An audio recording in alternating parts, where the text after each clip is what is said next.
Senhoras e senhores, boa tarde. Sejam bem-vindos novamente.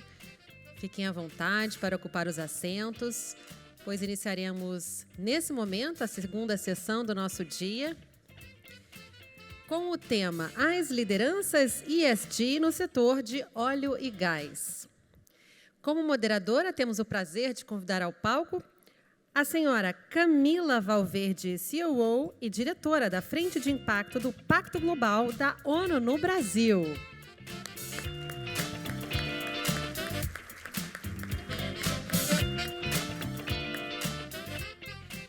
Como palestrantes, também convidamos o senhor Charles Fernandes, Country Chair e diretor-geral da Total Energies IP Brasil.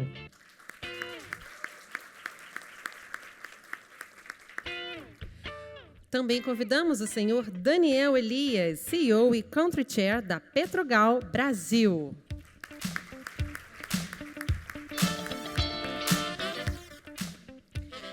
O senhor Eric Portela Pettendorfer, CEO da NTS.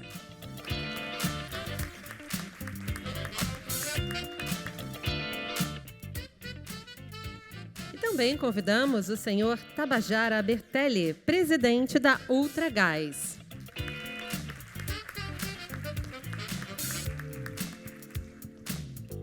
Podem ficar à vontade, ocupando os assentos. Lembrando a todos de participarem através de perguntas, através do QR Code exibido no telão, ok? Acompanhem toda a nossa programação, pois também estão acontecendo em paralelo nas salas 2 e 3 demais sessões. Acompanhem a nossa programação e, é claro, participem da nossa pesquisa de satisfação também através do QR Code exibido no telão. Passo a palavra à nossa moderadora. Olá, boa tarde a todos e todas. É um prazer estar aqui no Fórum da IBP, mediando um painel com painelistas tão relevantes, de tanta importância para o setor de óleo e gás. Bom, antes de começar o nosso painel, eu gostaria de falar sobre o Pacto Global da ONU no Brasil. O Pacto Global é o braço das Nações Unidas para trabalhar com a sustentabilidade empresarial. Então, assim como tem as outras agências da ONU que trabalham com infância, com saúde, o Pacto Global trabalha com as empresas. Então, é o nosso objetivo, a nossa missão é trabalhar com as empresas para que elas se tornem, que as suas estratégias sejam mais sustentáveis. O Pacto tem 23 anos, globalmente são 18 mil organizações, é a maior iniciativa de sustentabilidade corporativa do mundo. E no Brasil, nós somos a segunda rede mundial com 1.900 organizações. E aproveitando o iniciozinho do nosso painel, gostaria já abrir fazendo o anúncio de que a IBP se torna agora membro do Pacto Global. Então, parabéns. Sejam muito bem-vindos à organização. Aqui vocês vão, de fato, encontrar suporte e apoio para essa transição para o desenvolvimento sustentável que todo o setor precisa, todos os setores precisam fazer. Então, estamos juntos nessa jornada. Bem, algumas iniciativas são relevantes de destacar, que nós já trabalhamos e tem relacionamento com o tema que a gente vai discutir hoje aqui. O Pacto lançou no ano passado a Ambição 2030, que é uma iniciativa para acelerar os ODS, a Agenda 2030 no Brasil, e um dos movimentos chama-se Movimento Ambição Net Zero, que tem como objetivo, como ambição, reduzir 2 gigatoneladas de carbono com as ações coletivas das empresas, que se comprometem a, além de fazer uns inventários de gases de efeito estufa, ter suas metas de reduções com base científica, idealmente usando o SBTI, que é o Science Based Target, mas o objetivo é reduzir, é descarbonizar. Então, fica o convite para as empresas participarem conosco do movimento. O tema do S, do ESG, também é coberto de diversas formas no Pacto, uma delas, um projeto que nós temos chamado Trilha de Direitos Humanos, onde nós fizemos um diagnóstico voluntário com 100 empresas, e o setor de óleo e gás participou dessa pesquisa que nós fizemos, recebendo cada empresa confidencialmente o seu diagnóstico, mas como setor, a gente identificou que 53% no setor de óleo e gás, 53% tem aderência aos princípios de gestão de direitos humanos quando se fala em operações, que é a média dos outros setores. 57% de aderência em gestão quando se fala de cadeia de suprimentos. É um pouco a média, acima da média. Então, isso mostra que o setor está levemente com ações mais preocupadas com a sua cadeia de fornecedores quando se trata de empresas e direitos humanos. E quando se fala em temas críticos de empresas e direitos humanos, o setor tem 60% de aderência aos princípios. Então, a gente vê que o setor de óleo e gás está no caminho e a gente precisa acelerar ainda mais essa agenda. O projeto da trilha ele tem o patrocínio, a segunda edição esse ano, da Petrobras, que também está fazendo o mesmo projeto com seus 150 fornecedores mais importantes. E a gente entende que ter ferramentas e ter instrumentos para formar a cadeia de valor é fundamental para avançar na agenda.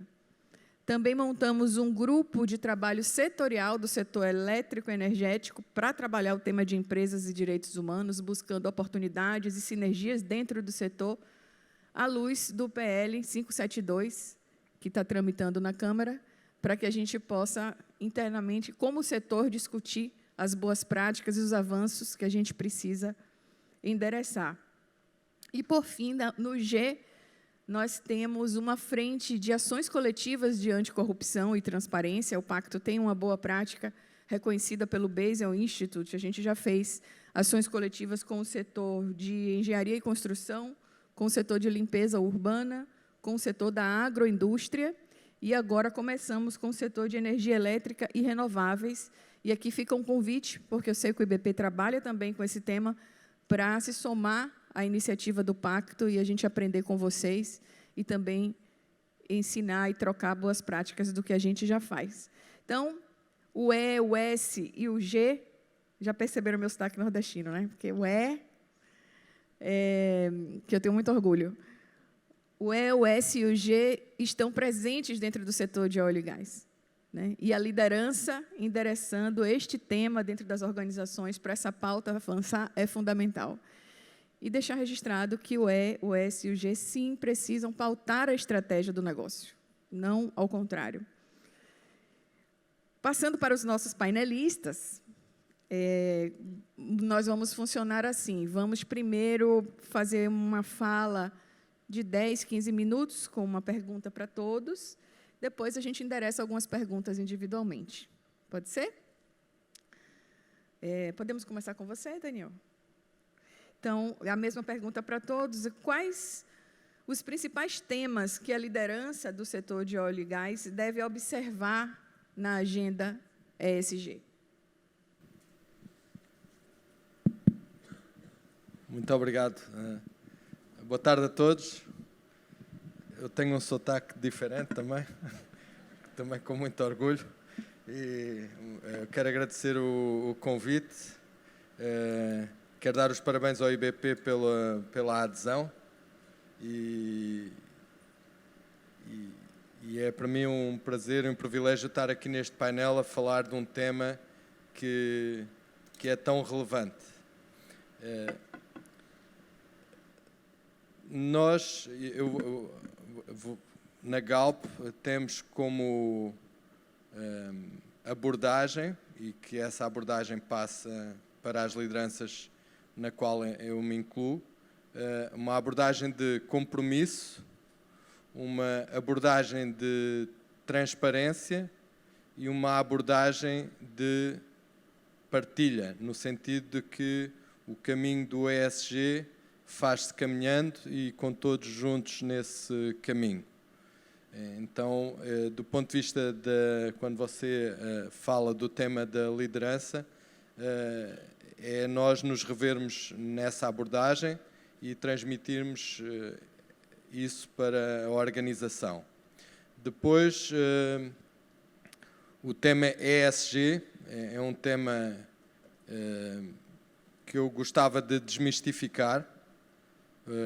É um tema que os Objetivos de Desenvolvimento Sustentáveis da ONU tiveram origem no Rio de Janeiro em 1992. O Brasil deve estar orgulhoso desse marco e é um caminho que temos vindo a trilhar ao longo destes 30 anos em conjunto e com uma abordagem que deve continuar a ser integrada. Você falou ESG, eles convivem, não são mutuamente exclusivos, antes pelo contrário. E nessa dimensão do compromisso, a nossa empresa tem-se atualizado após consulta permanente com os nossos stakeholders e temos ajustado o nosso compromisso função das prioridades que nos são partilhadas pelas comunidades com as quais estamos envolvidos. Dos temas que você abordou, eu gostava de destacar, obviamente, o compromisso da descarbonização. Nós somos uma empresa de energia, é uma empresa que está no setor de energia nas suas múltiplas formas e múltiplas fontes há aproximadamente 150 anos e temos ajustado na melhoria da qualidade de vida das comunidades onde estamos, mas também cumprindo com as suas ambições. Então, neste momento, é claro que o objetivo de descarbonização até 2050 é um compromisso que a empresa assumiu, é um compromisso que tem metas transparentes, intermédias e, como consequência desse compromisso, nós fizemos um ajuste à própria estratégia da empresa, ou seja, a consequência maior desse compromisso é nós, como empresa, nos reformularmos de forma a cumprir com esse compromisso no tempo. Isso tem a ver com o nosso portfólio de energia, a maneira como nós produzimos, transformamos e distribuímos energia. Claramente estamos em diferentes geografias a mudar o tipo de energia que distribuímos e nas áreas em que produzimos energia estamos também a colocar métricas e nas decisões e na gestão que são cada vez mais exigentes do ponto de vista da intensidade carbónica. Nesse aspecto, o Brasil é também uma geografia que nós temos muita confiança, porque neste momento é muito competitiva a nível global. Acho que é conhecido que o Brasil, do ponto de vista de intensidade carbónica, a produção brasileira é metade da média mundial, ou seja, se nós quiséssemos reduzir em metade as emissões associadas à produção, mundo, deveríamos procurar geografias como o Brasil, nesse aspecto da intensidade carbónica, mas é um caminho que não está fechado, é um caminho que temos que continuar a melhorar, porque à medida que a produção declinar, também a intensidade carbónica poderá aumentar.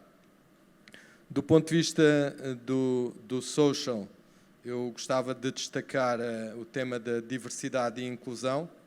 É um tema que nós estamos a nos comprometer ao colocarmos a nossa empresa nos melhores benchmarks que existem sobre essa dimensão, e nós próprios que trabalhamos ficarmos mais conscientes que esse é um tema que devemos atuar de forma a melhorar as condições com que as nossas pessoas e aqueles que trabalham connosco têm no seu dia-a-dia.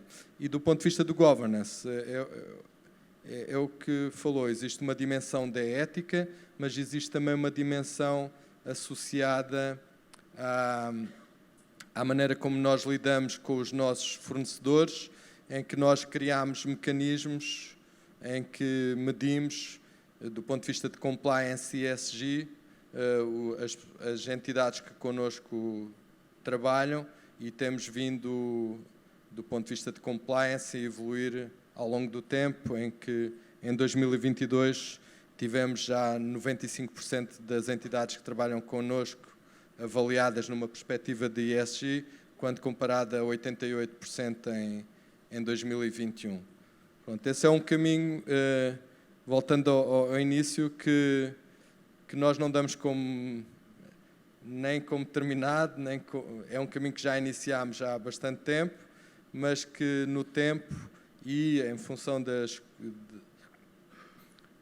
locais onde atuamos, nós iremos sempre trilhar, ouvindo os stakeholders e ajustando função das necessidades locais e das nossas próprias métricas globais. Eu, nesta nota introdutória, prefiro não entrar ainda muito em detalhe em números, mas estou à disposição e depois para esclarecer em ações concretas, exemplos específicos, para dar esses próprios exemplos lá mais na frente. Tá bom? Obrigado. Obrigada, Daniel, pela explanação das frentes de ESG que vocês atuam na Petrogral. Eu vou agora passar também para fazer a sua explanação sobre o mesmo ponto de principais temas que as lideranças do setor de óleo e gás devem observar nessa jornada de ESG, para o senhor Tabajara, que faz parte também do Pacto Global, já a Ultragaz já faz parte do Pacto há algum tempo. Então, a palavra está com você. Muito bom, muito obrigado, Camila. Vamos começar agradecendo pelo convite, por poder estar aqui com vocês hoje e a audiência de todos vocês. Acho que a provocação, né, do papel da liderança no tema de ESG, eu acho que aqui eu vou tentar ser mais objetivo, né, porque a gente poderia falar bastante coisa, né.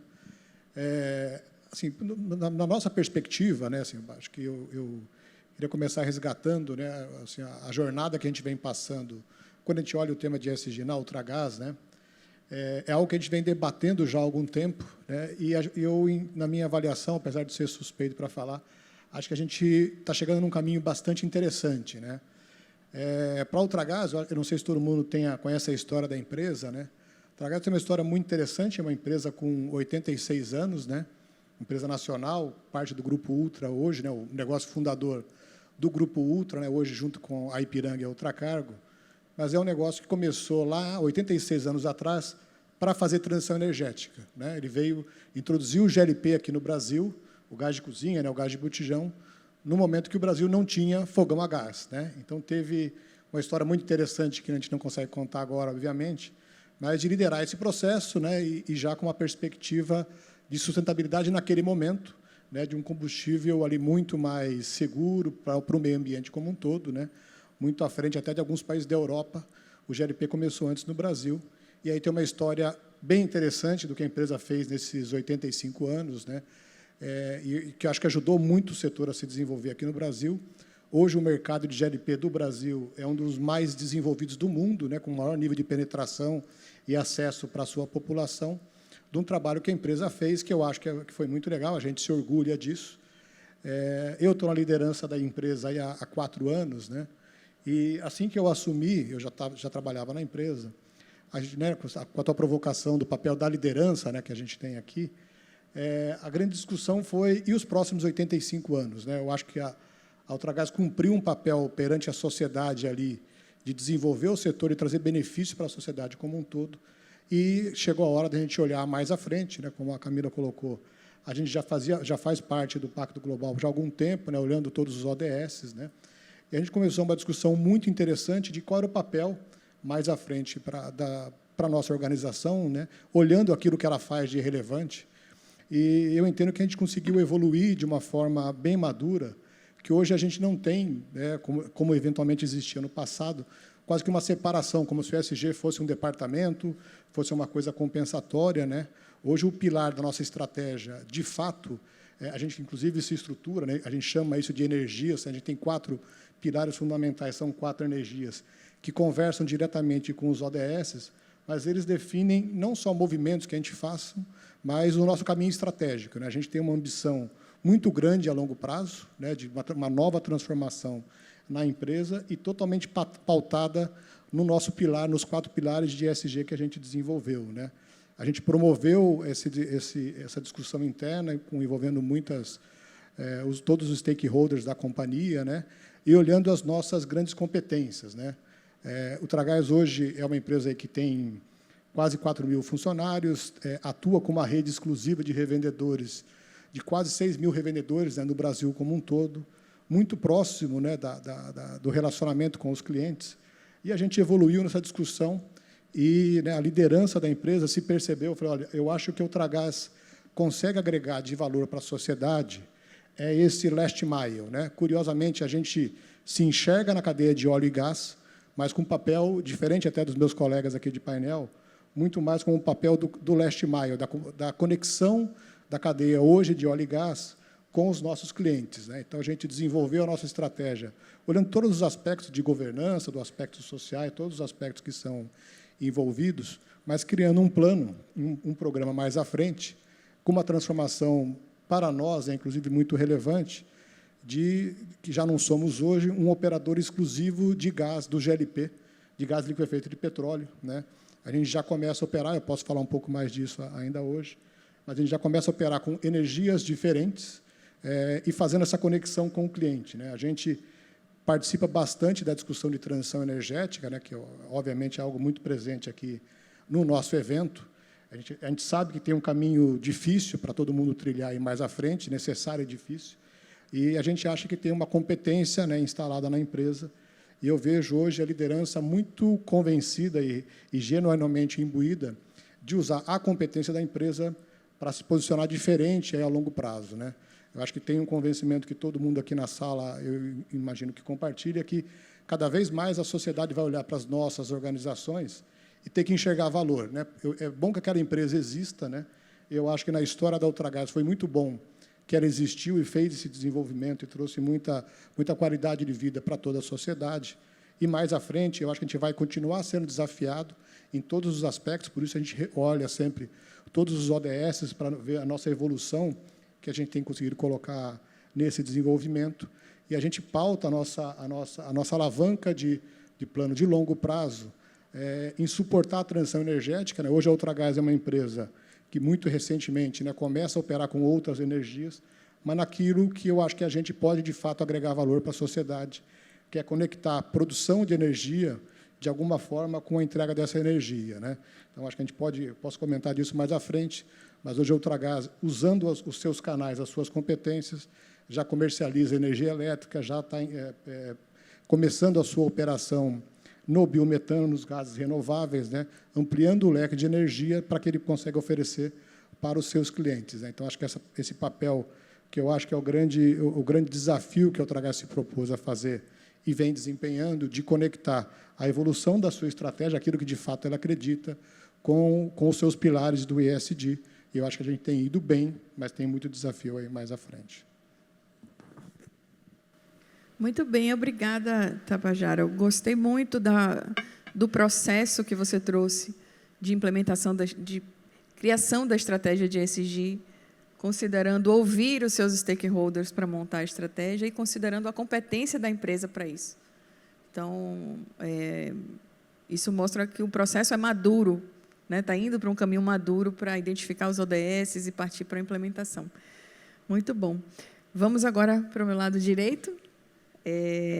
Eu vou pedir para o Charles fazer a sua explanação sobre os temas de ESG no setor de óleo e gás também.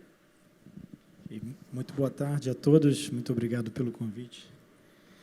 Eu faço muito eco com o que o Tabajara e o Daniel falaram, e vou trazer um pouco da visão da Total Energies nesse tema, porque quando a Total Energies passou de Total para Total Energies em 2021, a intenção foi, de fato, trazer sustentabilidade para o coração da estratégia. A gente definiu a ambição de ser protagonista da transição energética e atingir neutralidade de carbono. Até aí, vocês ouvem isso o tempo inteiro, então não tem muita novidade. Então, eu vou tentar trazer como é que uma empresa de engenheiros, no final, tenta medir, definir metas e avançar nesse protagonismo pretendido. Primeiro, eu acho que vale mencionar que, quando a gente pensa em sustentabilidade, ESG, a gente está falando, obviamente, de clima. Nós somos uma empresa de energia, né?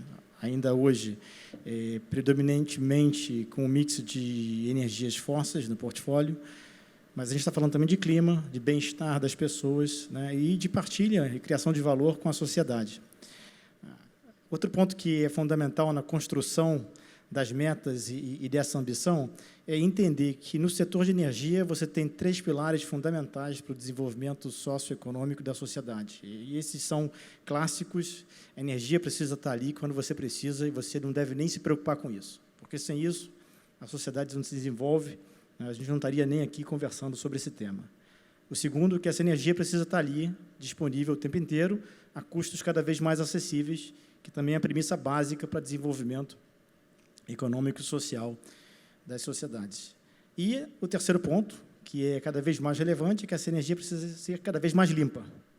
Então, obviamente, no mundo ideal, a gente desligaria a chave dos combustíveis fósseis, ligaria a chave dos renováveis e tudo funcionaria. Só que você nunca vai ter isso, pelo menos não no momento atual, né, mantendo esses 3 pilares de maneira íntegra, que é a base para que o tecido social ele exista, seja sólido e fundamente investimentos de longo prazo na transição energética.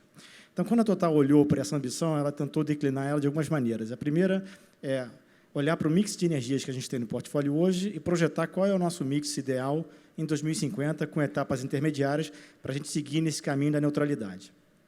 Hoje, nosso mix de energia é 90% óleo e gás, 10% energias renováveis ou novas moléculas, né? E a ideia é que, em 2050, ele seja 75% energias renováveis e novas moléculas, hidrogênio, biomassa, biogás, e 25% óleo e gás. Então, a primeira questão é como é que você chega lá, né? Quais são os movimentos que você faz top-down e bottom-up, para que a companhia de 100 mil funcionários ao redor do mundo consiga construir esse caminho. Primeiramente, obviamente, isso vai na linha de como é que você direciona os investimentos que você faz anualmente, que vão ser cada vez mais direcionados para energias renováveis e novas moléculas. Então, o ano de 2022 foi um ano muito emblemático. Nós investimos no mundo cerca de 16 bilhões de dólares, dos quais 4 bilhões em energias renováveis e novas moléculas. Em 2023, esse número vai aumentar para 5 bilhões de dólares, e eu acho que isso aí mostra que a tendência é um aumento gradativo desse investimento. Obviamente, a gente continua investindo em óleo e gás. O óleo e gás é necessário e será necessário, e eu acho que isso aí muitos já disseram também.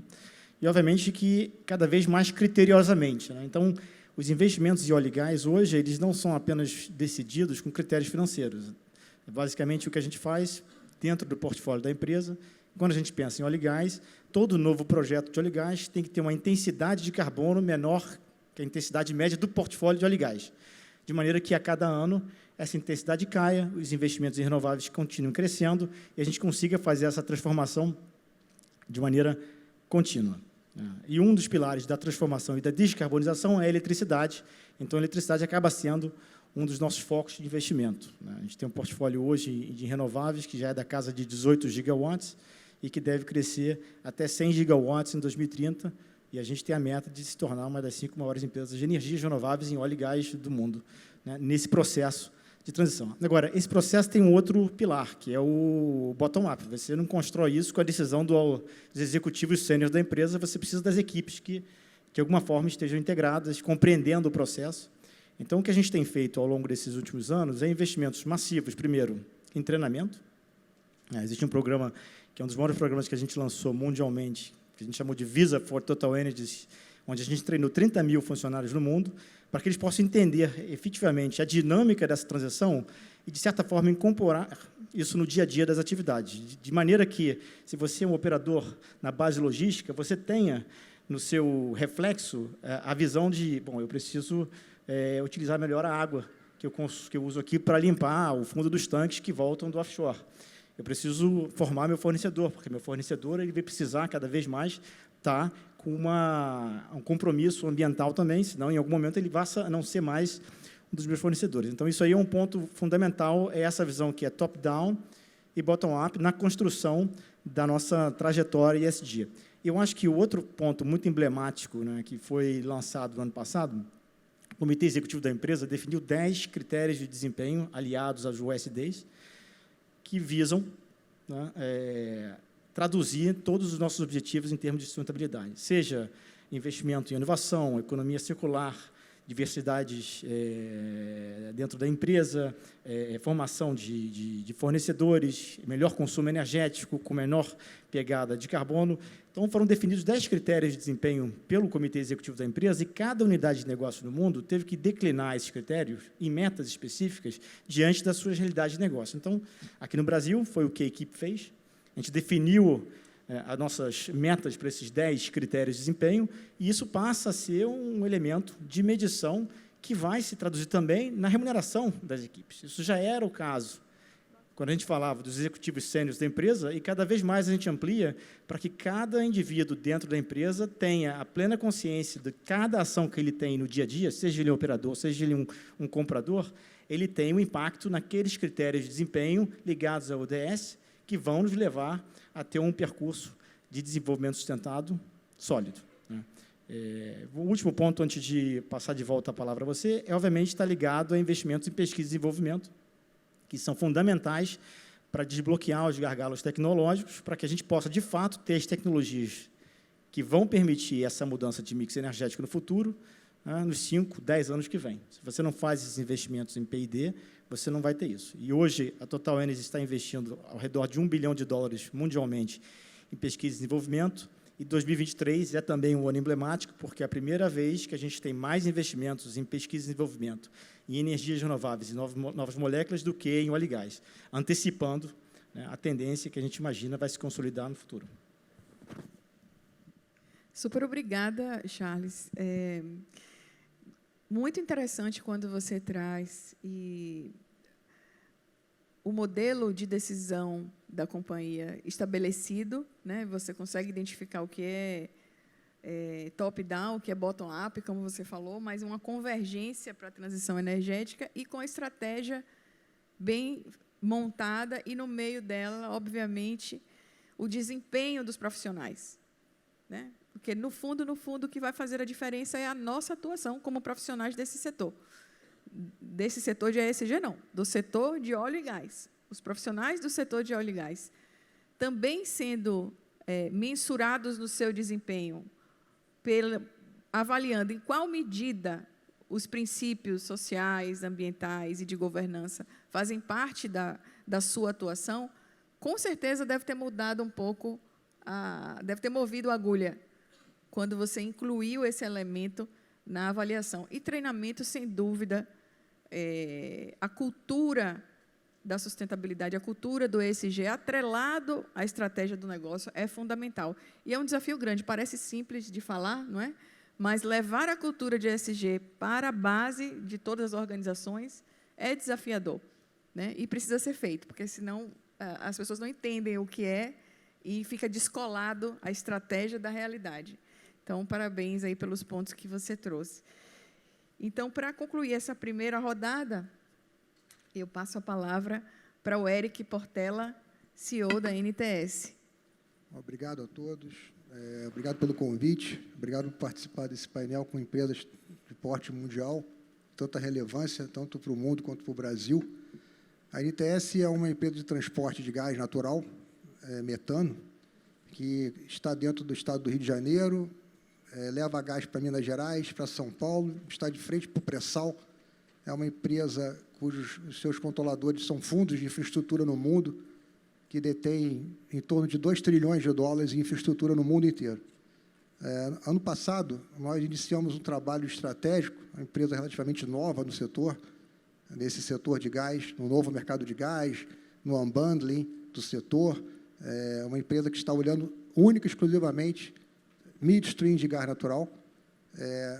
Nós nos perguntamos qual é o nosso papel como empresa e qual é o nosso papel no setor de midstream de gás natural com esse tema ESG, né?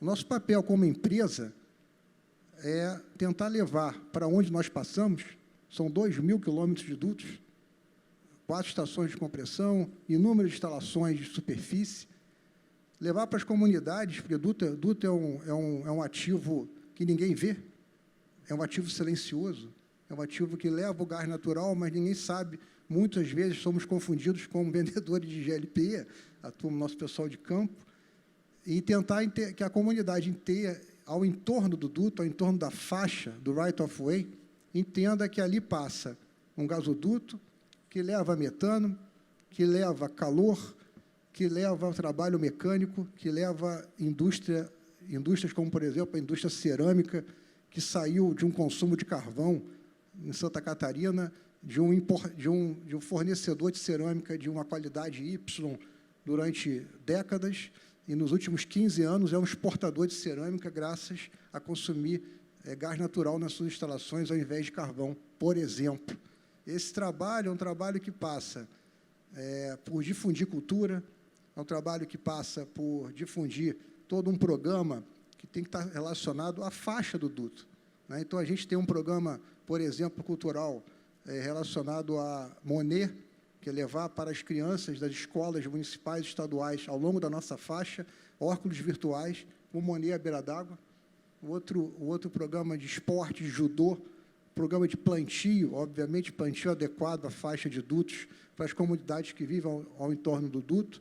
Já investimos mais de 75 milhões de reais, ano passado foram 30 milhões de reais nesses programas sociais, e mais de 500 milhões de reais de segurança das nossas instalações, promovendo que todos que tenham casas ao redor das instalações, volta e meia, tem que se adequar ao crescimento urbano, etc. No que tange à questão da indústria, aí falar um pouquinho da indústria, não da empresa, a indústria, olhar para a ESG é um pouco de atitude. Nós somos uma indústria de transporte de metano. Qual é o nosso papel? O nosso papel vai muito da realidade operacional nossa, vai muito da atitude em relação à nossa atividade operacional. Nós entramos no Pacto Global da ONU, nós entramos também na comunidade da OGMP, Oil and Gas Methane Partnership, ou seja, uma comunidade que visa a fuga de metano zero. Nós transportamos um produto que é o hidrocarboneto, que, uma vez queimado, gerando calor e trabalho mecânico, é o que menos polui. Por isso, ele é chamado de transição. Porém, uma vez em fuga, ele é 10 vezes pior do que os gases de efeito estufa. Então, nós temos que evitar a fuga nas nossas instalações. Essa é a atitude dentro da indústria, a atitude do hoje. Então, nós temos uma câmera, por exemplo, que foca 24 horas por dia nossas instalações. Essa câmera ela é adaptada para ver fuga de metano. Uma vez identificada, se atua. Então, com isso, é um programa zero de fuga. Nossas instalações, nós somos a única empresa no Brasil que tem instalações elétricas de compressores. São compressores totalmente elétricos. Toda a instalação é elétrica. Nós estamos agora desenvolvendo um parque de 270 mil HPs, que vamos falar um pouquinho mais para frente do papel do futuro, só de parque elétrico. Nós estamos olhando toda a eletrificação da nossa frota de compressores, as partes de facilities, por exemplo, e quando os compressores não são elétricos, nós estamos olhando formas de minimizar a emissão de gases de efeito estufa na operação. Então, todo esse cuidado na operação faz parte do hoje. Aí a indústria de midstream trabalhando na sua própria operação. E o olhar do futuro? É o papel da indústria no olhar do futuro. O olhar do futuro tem muito a questão da realidade local. Eu sempre comento isso. A realidade local é a otimização logística. O que nós temos de realidade local? Nós temos de realidade local um país que tem uma diversidade de fontes maravilhosa e tem uma produção nacional de gás natural cada vez mais importante. Então, nós estamos olhando para a atividade de hoje, a nossa operação cada vez mais voltada para uma baixa emissão e zero fuga de metano, e, ao mesmo tempo, a nossa operação como solução logística de monetização de gás nacional de forma ótima aos mercados. Na prática, tornar a NTS uma piscina de gás nacional, de modo que a gente aproveite ao máximo essa curva, ou essas curvas de gás nacional, que vão vir do Gaslub, do BMC-33 e lá na frente do Sergipe Águas Profundas, de modo a otimizar e fazer com que o gás realmente seja o combustível de transição e, em paralelo, obviamente, começar a olhar, e aí vem mais o futuro ainda, olhar o TSO, né, que nós somos chamados, como solucionadores logísticos de fluido de baixo ou zero carbono. Então, eu cito aqui um desafio que nós nos colocamos no nosso planejamento estratégico, que é o etanol. Se fala muito em hidrogênio no Brasil, o etanol, na nossa visão, podia ser o hidrogênio brasileiro. Por que não solucionar e dar uma solução logística para que esse etanol pudesse permear a nossa matriz energética de uma forma limpa?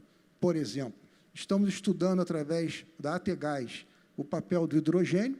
O hidrogênio é um desafio enorme para a indústria de midstream. É uma molécula muito pequenininha, ela costuma entrar em qualquer tipo de trinca de gasoduto, então a gente tem que olhar o revestimento com muito carinho.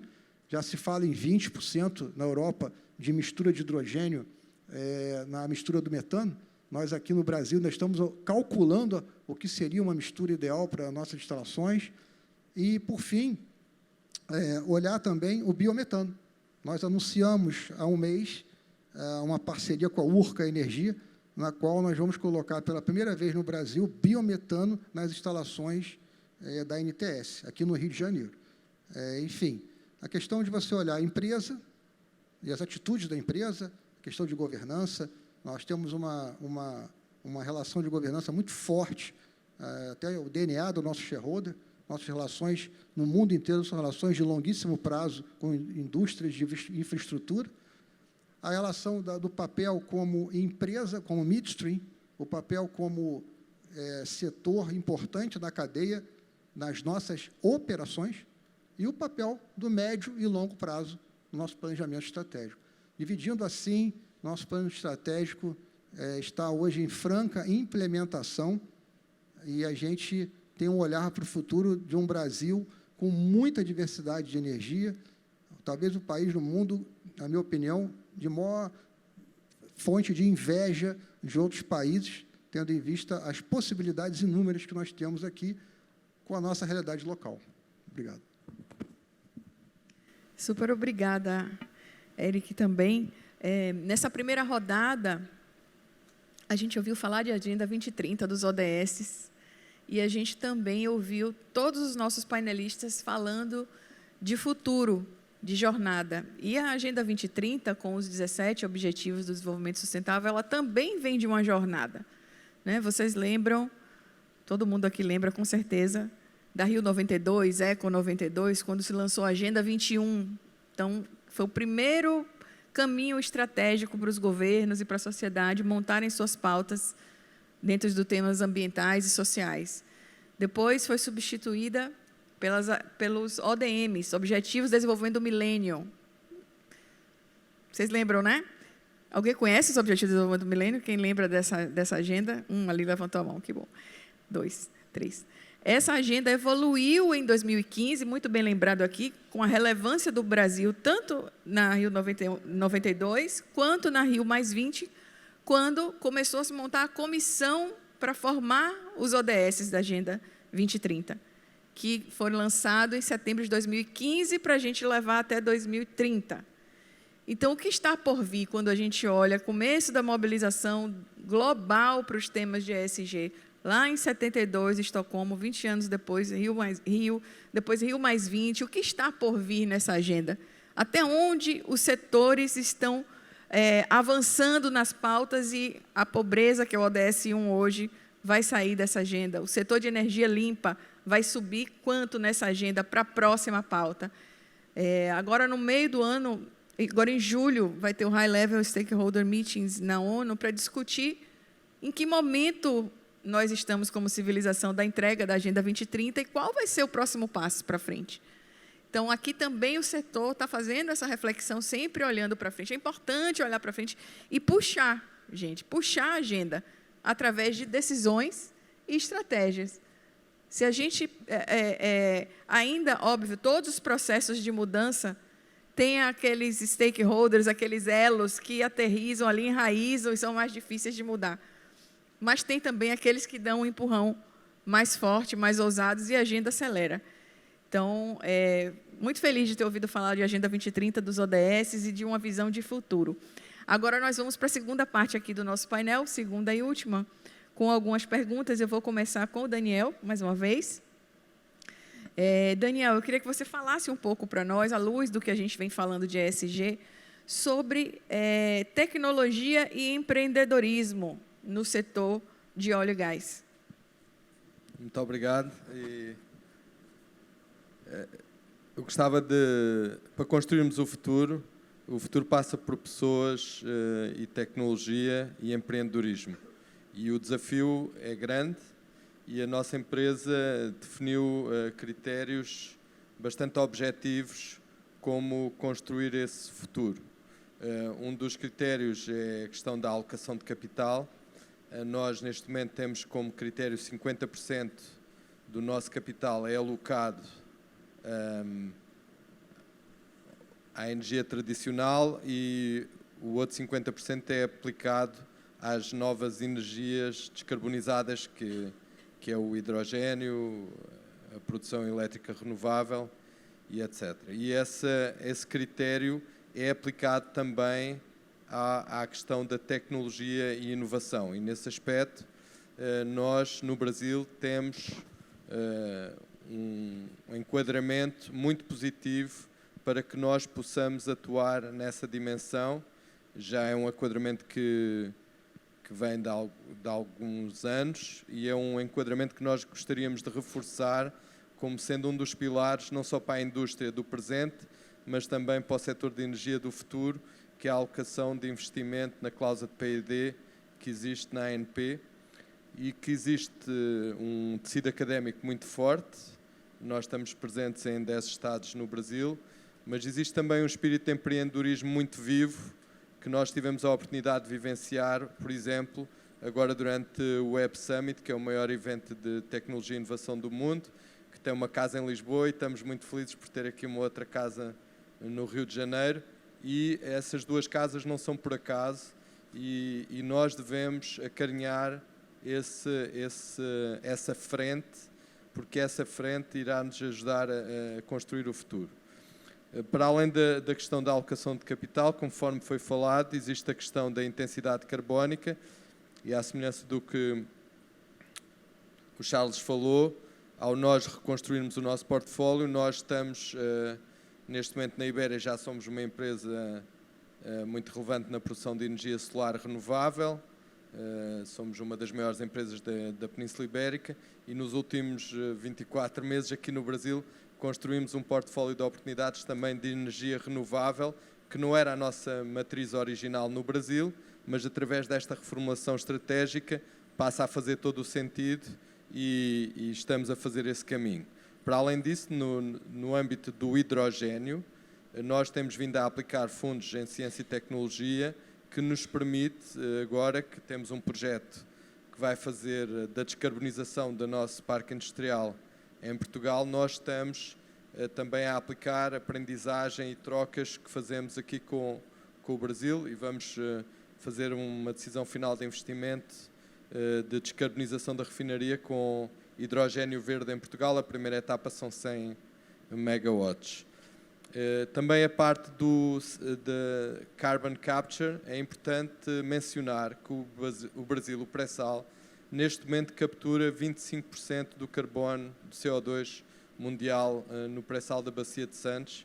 Existe um conhecimento muito avançado como lidar com o CO2 no offshore brasileiro.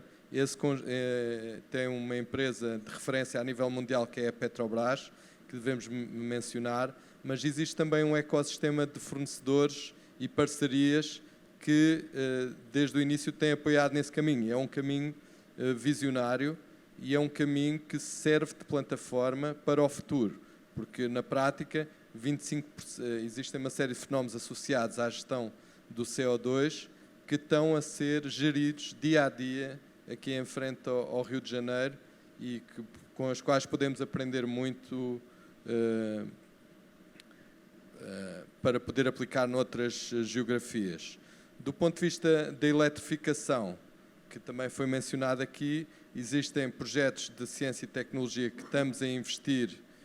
Por exemplo, ainda recentemente estive na UFRJ, que é um projeto de salinização utilizando painéis solares. É um investimento que fazemos aqui no Brasil em ciência e tecnologia, mas conforme já foi mencionado aqui no painel, a transformação energética que temos em curso faz sentido considerarmos todo o tipo de opções, porque neste momento as únicas moléculas de energia que circulam no mundo são hidrocarbonetos. E no futuro, quando nós pensarmos num mundo descarbonizado, é normal que esse mundo descarbonizado seja muito mais heterogéneo, da mesma maneira que a matriz energética brasileira hoje já é muito diversificada quando comparadas a outras geografias. Ou seja, o Brasil tem hoje uma matriz energética mais avançada, mais descarbonizada. Porquê? Um dos motivos é porque ela é mais diversificada. E se nós estivermos a pensar, é por isso que o papel da ciência, tecnologia e empreendedorismo é muito importante, mantermos as opções abertas, continuarmos a avançar nessa direção, porque o futuro vai ser um futuro normalmente mais diversificado e customizado às diferentes geografias. Eu gostava também aqui de falar do ponto de vista, julgo que é a minha última fala, então eu gostava aqui, já que foi feito, então, pronto, um aspecto que para nós é muito importante é a questão das pessoas, a atração e retenção de talento, e nós vemos, é normal, que a geração que nasceu há 15 anos é diferente da geração que nasceu há 40, e nós, quando eu falo ouvir os stakeholders, falo todos os stakeholders, é o ambiente regulatório, mas também as pessoas que trabalham connosco e as pessoas para quem nós trabalhamos. Elas têm necessidades diferentes e nós vamos adaptando a essas necessidades, que é também um fator fundamental de sustentabilidade, e um dos aspectos é a questão da contratação local. Nós atualmente temos 97% de contratação local e estamos muito felizes com o que podemos aprender com as diferentes contratações nos diferentes lugares onde estamos presentes, partilhando as suas experiências com uma empresa que está neste momento a atuar em vários países. Pronto, é isso. Obrigado. Obrigada, Daniel. Nosso evento é um evento inclusivo. A gente está tendo tradução em Libras, então eu queria pedir desculpa e fazer tardiamente a minha autodescrição e a descrição do painel já, que não vai ser muito diferente. Eu estou usando uma saia longa verde, uma blusa estampada, bege floral, tenho cabelo cacheado, preto e uso óculos. Estou sentada ao centro, com 2 painelistas de cada lado, todos homens, idade média de 40 a 60, e todos estão usando terno escuro, sem gravata e blusa branca. Então, eu passo agora para o Tabajara. Por favor, vou fazer uma pergunta, 2 em 1.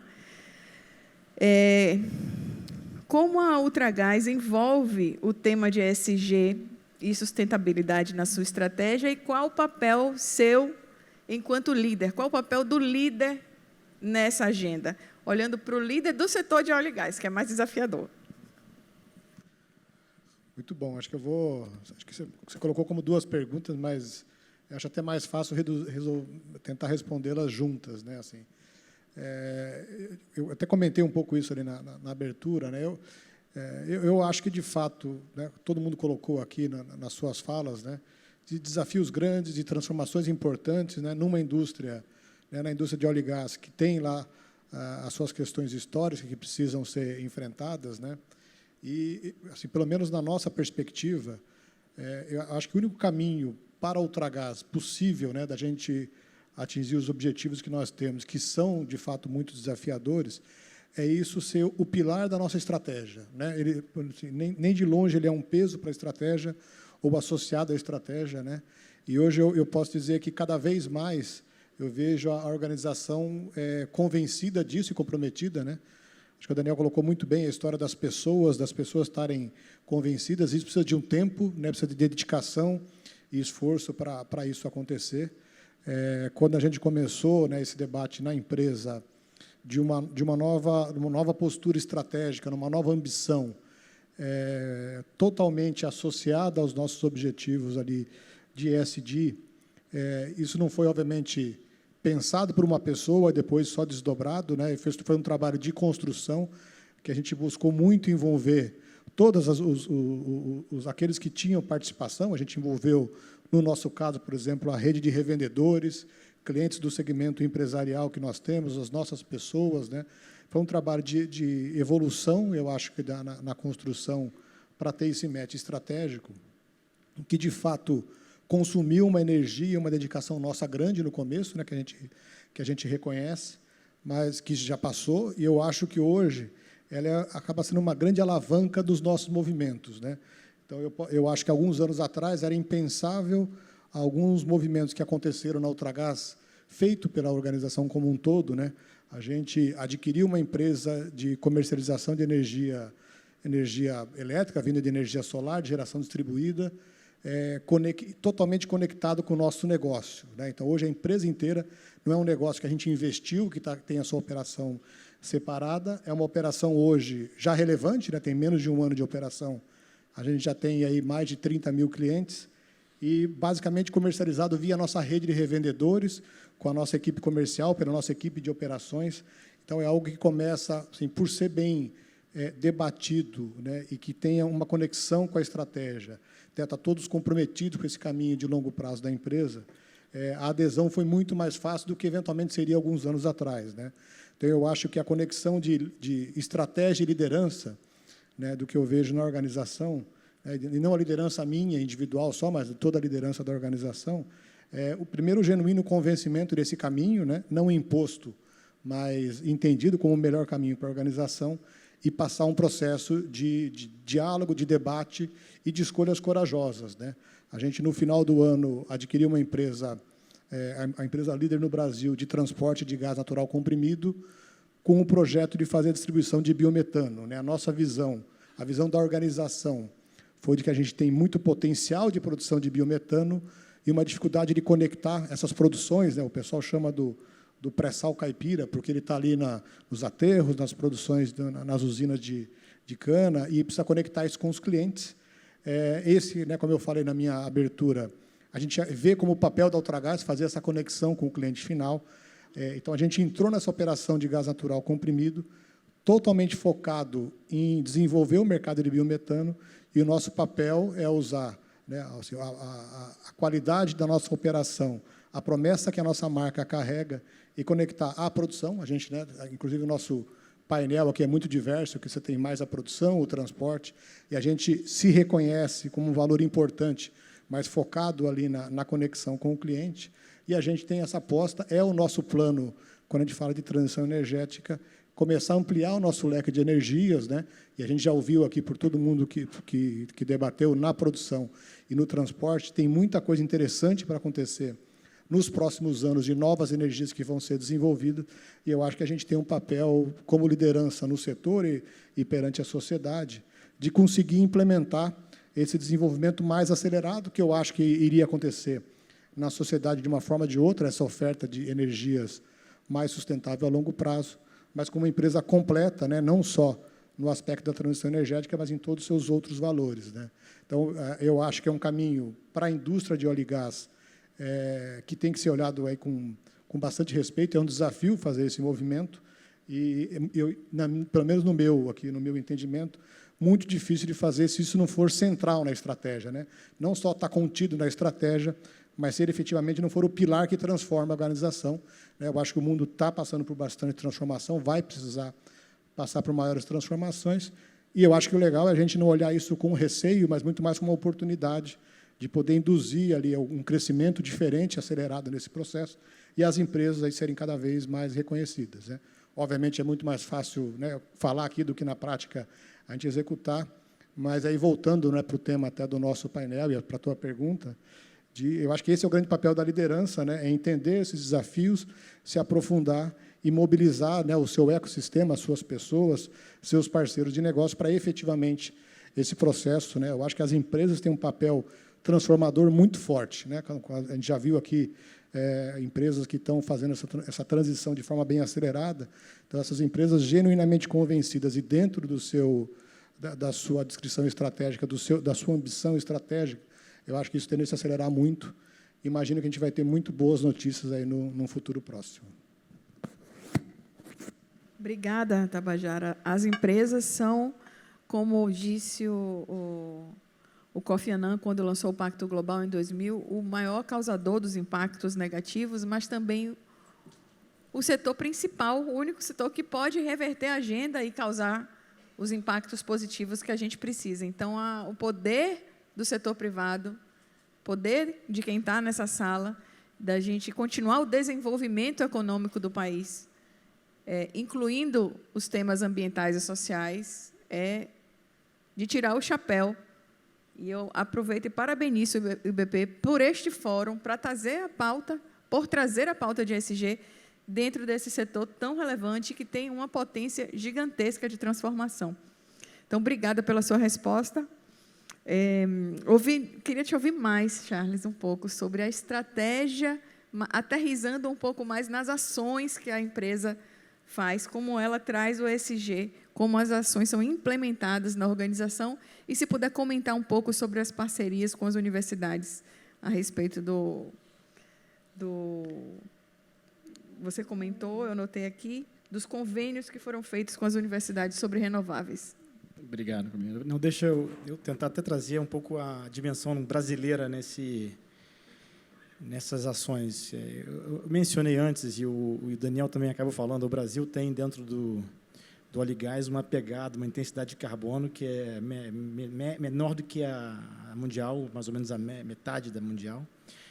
E o Brasil, obviamente, quando a gente olha toda a riqueza dentro do setor de óleo e gás, riquezas naturais, capacidade de geração de energia solar, potencial eólico, o mercado consumidor, que é muito grande, a capacitação dos profissionais, a gente tem profissionais capacitados, então acaba tendo uma equação muito interessante para a atração de investimento, né, de longo prazo, e, de certa forma, esse tem sido o foco. Então, a gente tem partido da nossa estratégia global e estamos aplicando ela, né, localmente. Né? No Brasil, isso se dá através dos investimentos em óleo e gás. A gente tem crescido muito aqui no Brasil, porque a gente entende que, particularmente com foco nas bacias de Campo e Santo, em águas profundas e ultraprofundas e no pré-sal, a gente vai reduzir a pegada do nosso setor de óleo e gás em linha com a nossa meta. Mas isso é só um pilar. Eu acho que o outro pilar que se revela cada vez mais concreto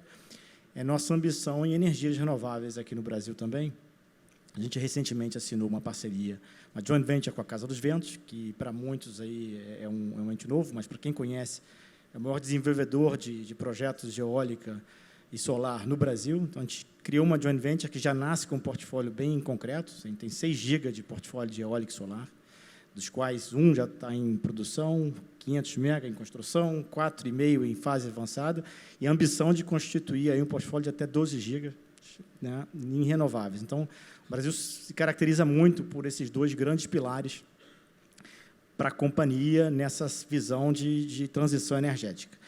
Tem alguns projetos sociais dos quais a gente se orgulha muito, porque eles estão, de certa maneira, ou eles têm um impacto muito grande, não, e esses são dos critérios que a gente utiliza para selecioná-los, ou eles estão muito em linha com a nossa estratégia. Então, um deles é uma parceria que a gente fez com uma ONG chamada Revolução Solar, eu gosto de citar, que ela trabalha em comunidades carentes com o desenvolvimento de painéis fotovoltaicos.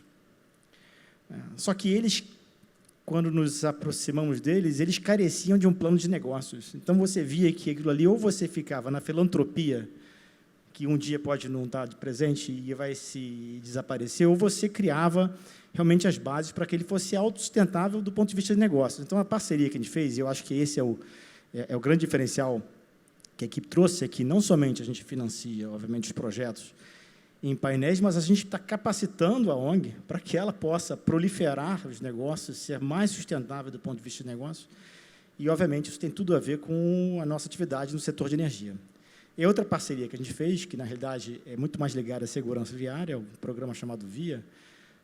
A gente, no Brasil, como a gente sabe, acidentes de trânsito matam muito, e matam muitos jovens, em particular. Então, um programa global da empresa, que a gente, obviamente, aplicou no Brasil, junto com a Michelin, que é parceira nesse programa. E, ano passado, a gente conseguiu formar 10 mil adolescentes e crianças com o programa de educação do trânsito. Esses serão certamente futuros motoristas e a gente espera que eles vão contribuir para a redução dessas estatísticas terríveis que a gente vê. Existem 2 pontos sociais. E aí eu vou fazer o pulo para o terceiro ponto da inovação.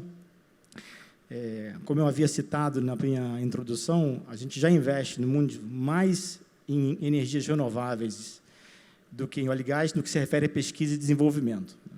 E esses novos convênios que a gente assinou com a USP, o FRJ e o Unicamp, que totalizam 134 milhões de reais em 24 projetos, são essencialmente em energias renováveis de baixo carbono. E eles fazem esse marco da transição também dos nossos investimentos em pesquisa e desenvolvimento no Brasil, que já são da ordem de 400 milhões de reais, que passam a ser majoritariamente também na parcela de transição energética.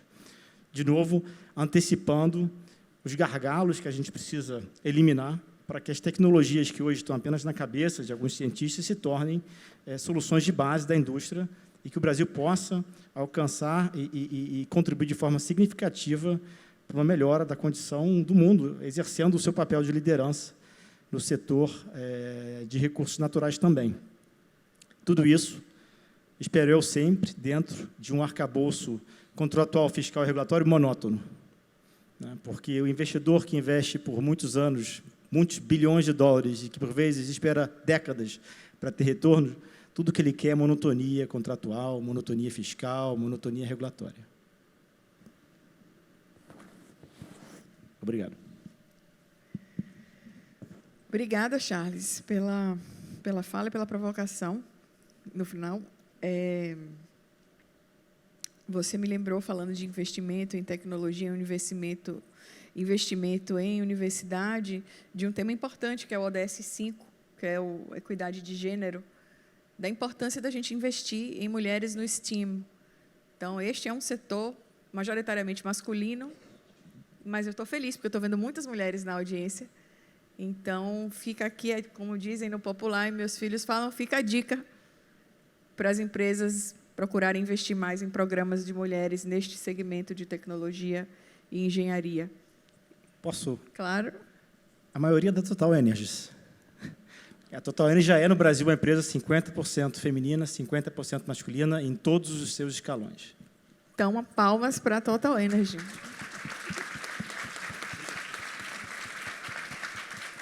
Já pode participar do pacto assinando o movimento Elas Lideram, porque a meta já está cumprida, com 50% de mulheres aqui. Muito bem.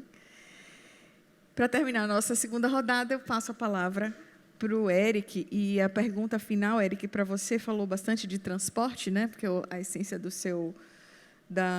elo deste setor onde a sua empresa se encontra.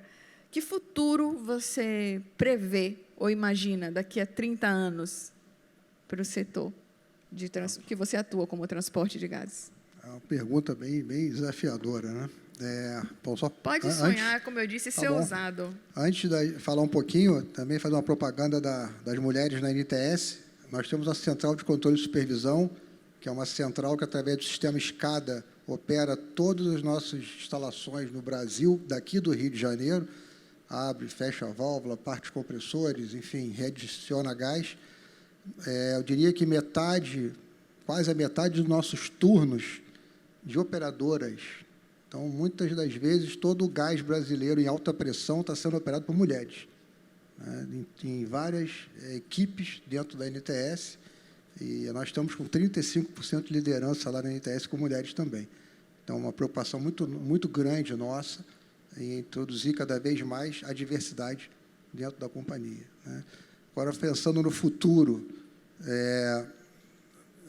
acho que a gente tem que, primeiro, dentro do nosso plano de trabalho, primeiro olhar, todo o setor de logística tem por vocação otimizar, né? Então, a gente tem, hoje, um olhar, eu diria, numa primeira dimensão. Esse olhar de primeira dimensão é o olhar de otimização logística, né? A NTS está hoje em frente à Rota 1, em frente à Rota 2, em frente à Rota 3, são as rotas submarinas do pré-sal.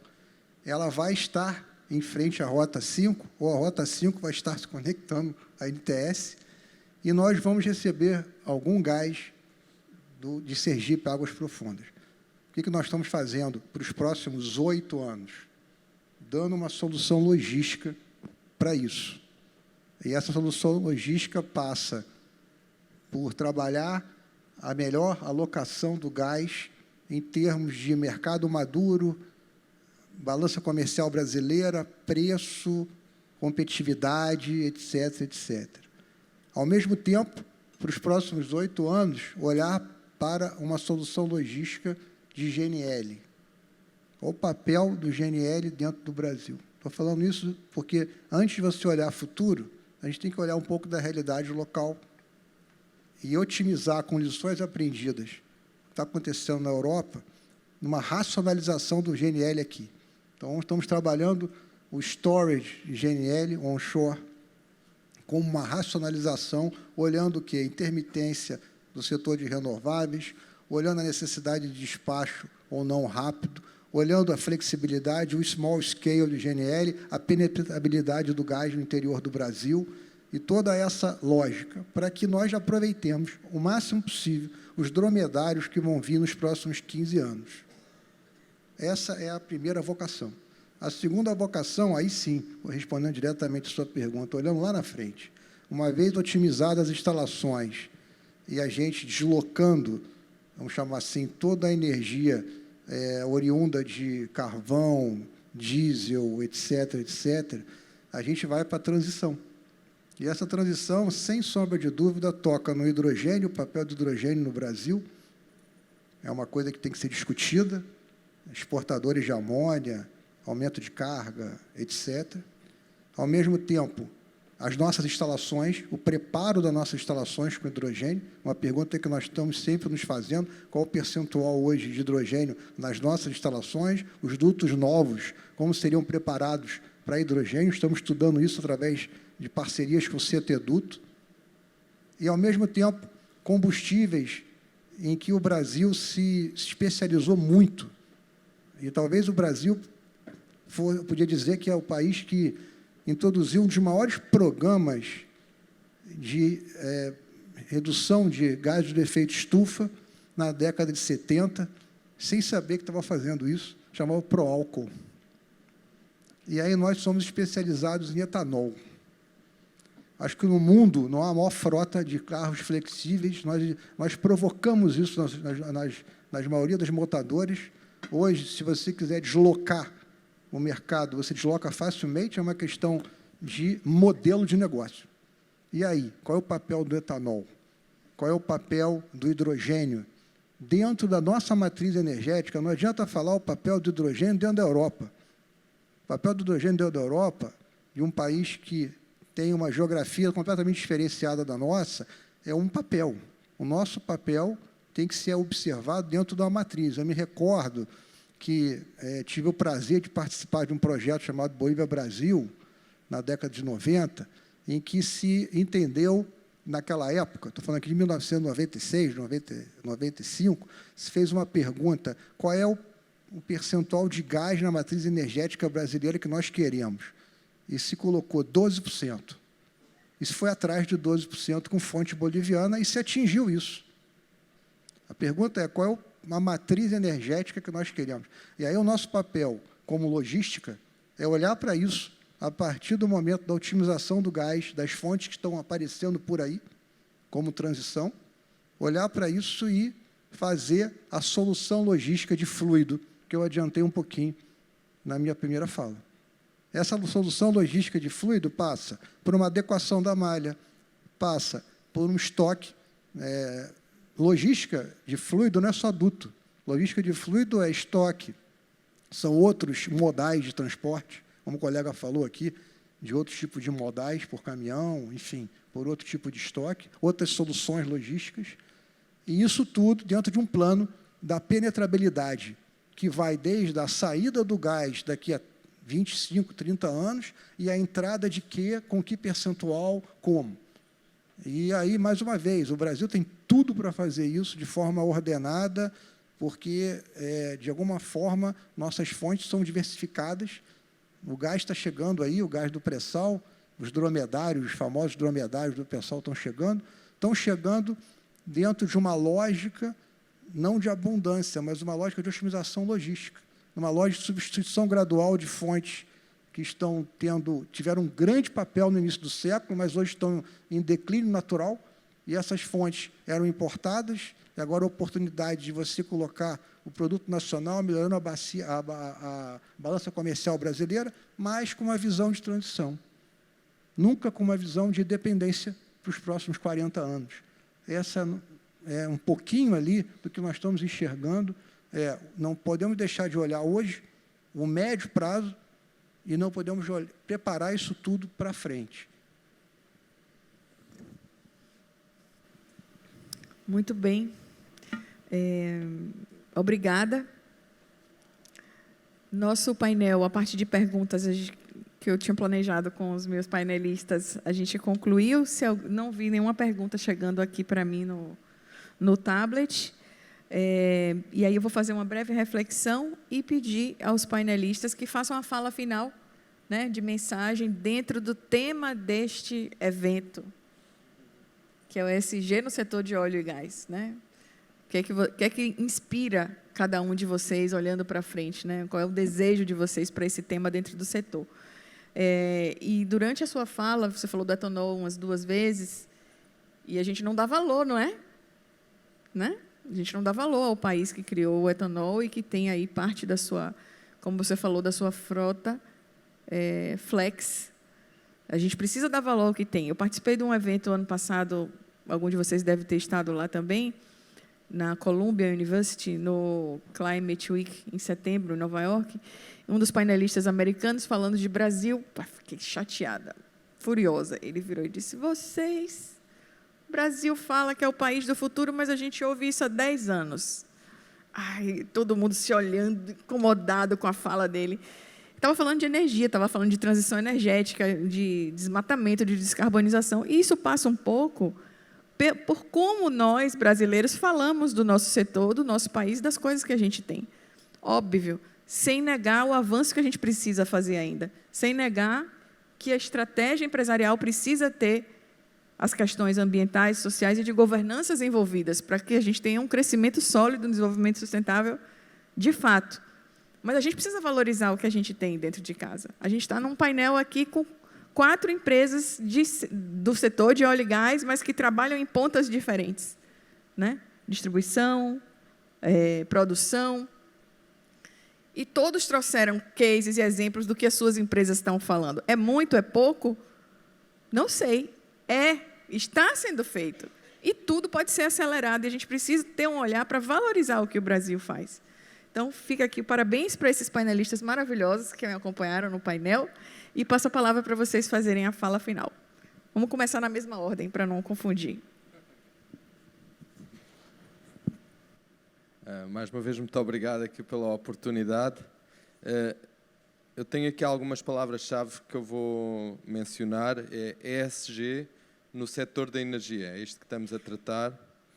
E ESG no setor de energia é importante conhecermos as heterogeneidades. Okay? Neste momento, o mundo, 20% do consumo é eletricidade, há ainda aproximadamente 10% da população mundial que não tem acesso a energia, 80% de energia é hidrocarbonetos, o carvão, que era a fonte primária há 60 anos atrás, principal, foi substituída pelo petróleo e desde então triplicou o seu consumo.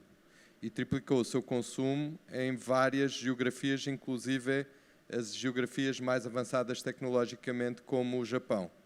Então este é o tipo de desafio que nós estamos a tratar no setor de energia, num contexto ESG, de transição energética. Quando nós falamos em diversidade e inclusão, nós também temos a felicidade de termos um equilíbrio. Nós queremos diversidade e inclusão de pessoas, mas é importante mantermos também no diálogo, no setor de energia, diversidade e inclusão, reconhecendo que neste momento estas fontes primárias são necessárias ao bem-estar da humanidade e no futuro vai haver oportunidade e há o compromisso aqui das empresas atuantes no setor para incluir ainda mais diversidade nesse panorama do setor energético. Como é que nós, eu digo eu pessoalmente como consumidor, mas também como empresas, devemos querer essa transição? É através da competitividade. Eu, como consumidor, eu gostaria que a energia que eu consumo fosse substituída por energia mais competitiva em todas as dimensões ESG. E esse é algo que nós devemos preservar, ou seja, não manter a competitividade nesta ambição ESG pode ser contraproducente no caminho que queremos trilhar. E é importante também que é um setor que tem investimentos de longo prazo, haver previsibilidade no modelo. Ou seja, você falou aqui um exemplo muito bom que é, todos nós queremos acelerar, não é? Eu concordo plenamente. Eu quero acelerar. Todos queremos acelerar. Mas como é que conseguimos acelerar? Temos que estar todos juntos nessa jornada.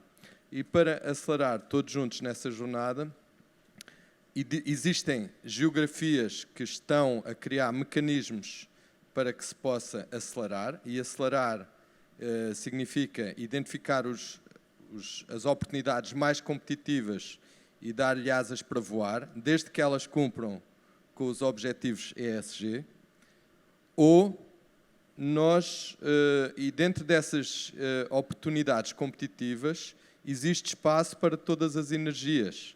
Existe espaço para o petróleo, existe espaço para o gás, para o carvão e para as novas energias. As empresas, já por si só, nos seus compromissos até 2050, impuseram a si próprias, com a anuência dos acionistas, métricas de alocação de capital.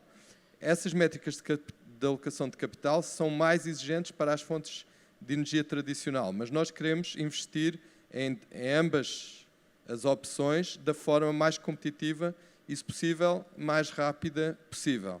E, nesse aspecto, o Brasil tem sido, e nós vemos alguns sinais que eu pelo menos pessoalmente, gostaria de manifestar que esses pilares que trouxeram a diversidade ao crescimento e à sustentabilidade do modelo energético brasileiro, esses pilares continuem disponíveis para que os investidores possam, como você falou, poder acelerar no Brasil.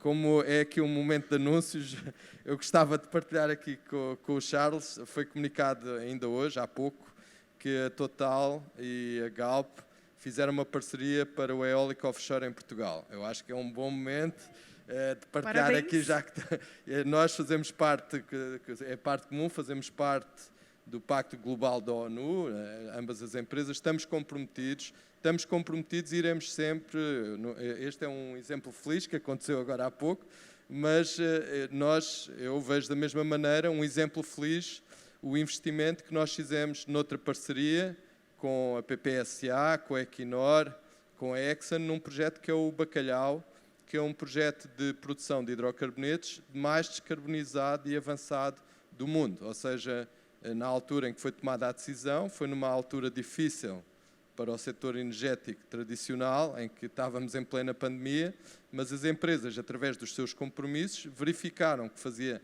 sentido, porque é um projeto que cumpre todas as métricas, e tomaram essa decisão de investimento para um projeto aqui no Brasil. Ou seja, eu estou a dar estes dois exemplos que é importante nós convivermos com essa diversidade e inclusão de exemplos se quisermos fornecer à sociedade energia cada vez mais competitiva e sustentável. Tá, e esse é exatamente o ODS 17, que é o ODS das parcerias.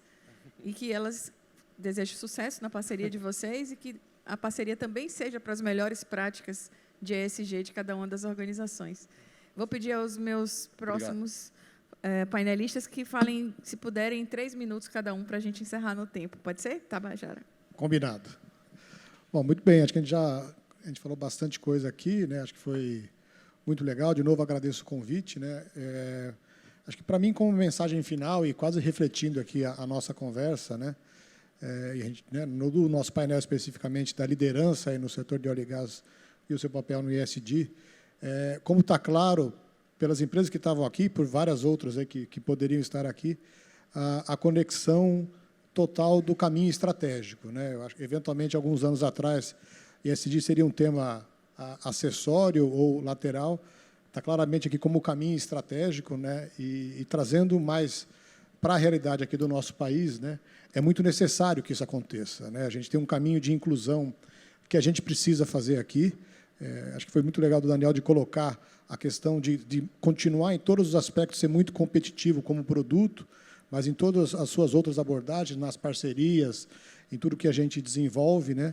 Eu acho que isso é um caminho muito positivo para o Brasil, fora daqui, ser cada vez mais reconhecido, mas pode ser um caminho, né, com as empresas aqui, como a gente comentou, e eu acredito muito, das empresas liderando esse processo, um caminho, de fato, da gente transformar o Brasil com o poder das empresas, e tendo, né, como a gente já viu aqui, o ESG como pilar fundamental da sua estratégia, né? Não acho que é um caminho fácil, mas acho que é um caminho como a gente vem se organizando, né? Cada um no seu elo da cadeia, inclusive na cadeia de óleo e gás, a gente consegue fazer essa jornada necessária, né, e, em certa medida, até urgente, mas que acho que só vai acontecer com a determinação e acho que a disciplina estratégica que a gente tem mostrado aqui. Então, eu saio daqui mais animado e, mais uma vez, agradeço a todos aí por estarem aqui comigo. Obrigada, Tabajara. Bom, primeiro, obrigado pela moderação excelente. E aos meus colegas também pelas reflexões. Muito eco do que alguém diz aqui, acaba ressoando no que a gente faz também. Vou deixar só uma provocação. Eu acho que a gente tem que ser ambicioso, a gente tem que ser quase lunático na ambição ESG, porque quanto mais alto você atirar, mais longe você vai. Então, se a gente quiser realmente ter, em particular, para o setor de energia, que é representado aqui por muitos de vocês, um papel preponderante, a gente precisa ser ambicioso. Eu acho que essa ambição vem, sobretudo, da compreensão do impacto individual e corporativo. Então, esse exercício é um exercício que deveria fazer parte, se não faz ainda, do plano estratégico de cada uma das empresas, de cada indivíduo em si, porque a minha percepção concreta e sincera do que a gente tem visto, dos pequenos frutos que a gente começa a colher do programa de criação, dos nossos programas de critérios de desenvolvimento sustentável, que medem as ações do dia a dia, é que os indivíduos eles começam a se dar conta de coisas obviamente claras, de como eles podem impactar positivamente a pauta, que antes simplesmente eram imperceptíveis. É como se você passasse de cego para alguém que tudo vê. Abriu uma cortina. E isso me estimula muito. Eu acho que a equipe tem tido muitos estímulos a partir desse exercício. Eu acho que a gente deve fazer esse exercício em âmbitos individuais e profissionais, porque a gente vai chegar mais longe o quanto mais cedo fizermos essa reflexão e definirmos metas ambiciosas. Maravilha. Obrigada, Charles. Eric? Eu gostaria, primeiramente, de agradecer ao convite, mais uma vez, a mediação excelente, os colegas que participaram. A mensagem é ESG é atitude, é se medir, é se desafiar. Né? Quando você fala assim, eu tenho um programa de ESG, tá bom, qual é a sua meta, qual é a sua métrica, qual é o seu objetivo? Então, isso vai muito de você colocar e seguir em frente. Né? É o que nós estamos fazendo hoje na indústria de midstream, dentro de uma lógica. Por outro lado, nossa indústria é uma indústria intensiva em capital. E nós somos uma espécie de transatlântico na nossa indústria.